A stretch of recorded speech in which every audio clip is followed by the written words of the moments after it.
Hey everybody, I am here with my Miss Kansas 2012. This is Sloane Lewis. We had the very distinct pleasure of being the last class to compete in Las Vegas for Miss America in 2013. We brought it back home to Atlantic City. Thank you so much for being here. You are just now on almost 2 years of living in New York. Yes. Yep. You're a new mom. Yes. I'm sure life is crazy, and you're teaching school. But little known fact, Sloane was actually a one and done. She competed once for Miss Kansas and won, and then went on to Miss America. So tell us, what were your expectations of competing in the Miss America organization, and then sort of what was the reality once you got the job and had that experience for an entire year? Yeah, I think I had a different idea that, being Miss Kansas, I would just be glitz and glam, and I would go around to schools, and I would travel, and I would do all these cool things. Wait, you mean that's not all that happened? I would have all these great sponsors, and I did have great sponsors, but it was so much more than, glitz and glam. It was hard. It was a year of my life that I spent learning more about myself and the people I was working with. And it was rough. It was definitely an eye-opening experience. I met people from all walks of life. Every single day I was somewhere new.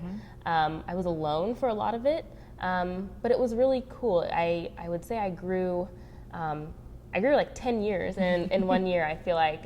So it's been really helpful in my life now, actually, that experience that I had. So. Yeah, you said that you spent a lot of time alone, and that's something that a lot of people don't realize, not only about being a state title holder, but also about being Miss America. It's a very, sometimes lonely job, mostly independent. And you said that you learned a lot about yourself. What would you say is the thing that you learned the most? What is on the hierarchy of things that you learned about yourself?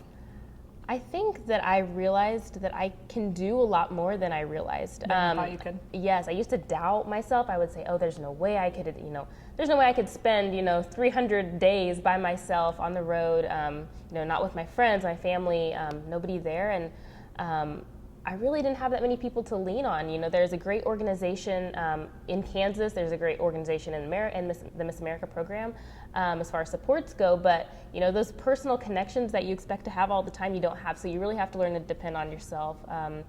And you also prioritize your needs. I realized that the things that I needed to survive, working out, eating well, sleeping, that was a huge part of it. And so I really started to prioritize the things that were important to me so that I could just manage the crazy job that it was. Well, and I think it's a little bit different now versus when we were competing. We had those 6 months to get ready for Miss America, and that also puts things in time into perspective when you have 6 months of day in and day out, not only preparation, but working out, eating right, making appearances, all these things. So that's something that's really important, is that time management and learning how to do that.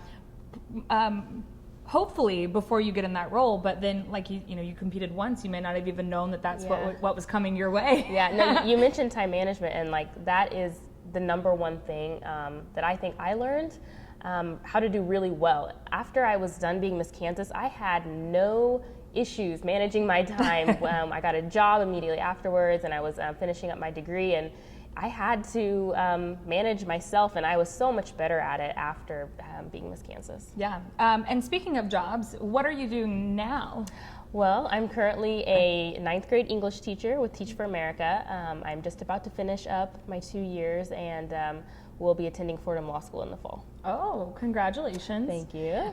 So now that you're a 9th grade teacher, what do you think there's some lessons probably that you learned in being Miss Kansas that have translated into the classroom, specifically with 9th graders? Yeah, a lot. The cool thing about the Miss America organization is that you get to work with kids if you choose to, and I did. I worked in high schools all across Kansas and spoke to a lot of 9th graders and 10th and 11th and 12th graders too.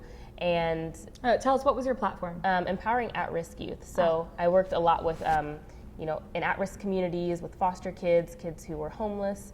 And so that really opened my eyes, and especially to where I work now in the South Bronx. It's one of the poorest school districts in New York City. And so I love working with that population. It's really made it easy to communicate with them. Not that I understand 9th graders by any means, but I definitely know how to put myself in a different place than I wouldn't have been able to before being Miss Kansas. Would you say that being Miss Kansas helped shape the route that you ended up taking, and specifically with Teach for America? Absolutely, yeah.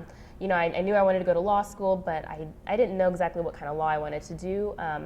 But when I took on that platform, I just fell in love with those type of children, and I really wanted to be an advocate for at-risk youth.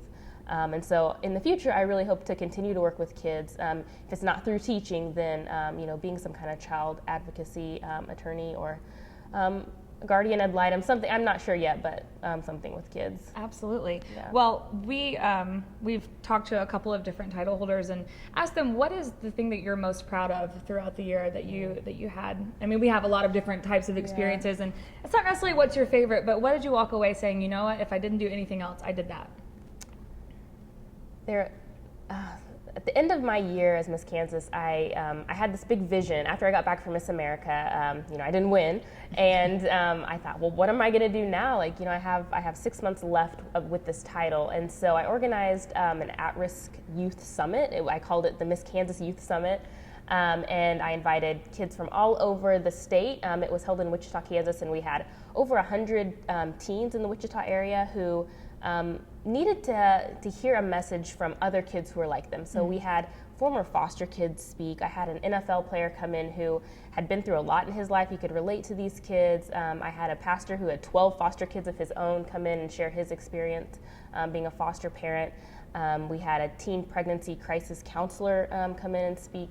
So it was a really cool summit. It was 2 days over a weekend, and I was just so proud, not only that I organized it by myself, that I had the skills to organize it, but that people enjoyed it and people came both days. I think they really took away a lot from it, and I was just really proud at the end. So. Yeah, absolutely. I think that says a lot about what kind of title holder you were. So often, more specifically, when Miss America contestants were on our time frame, the 6 months before and 6 months after, it became people might come back from Miss America and. Yeah.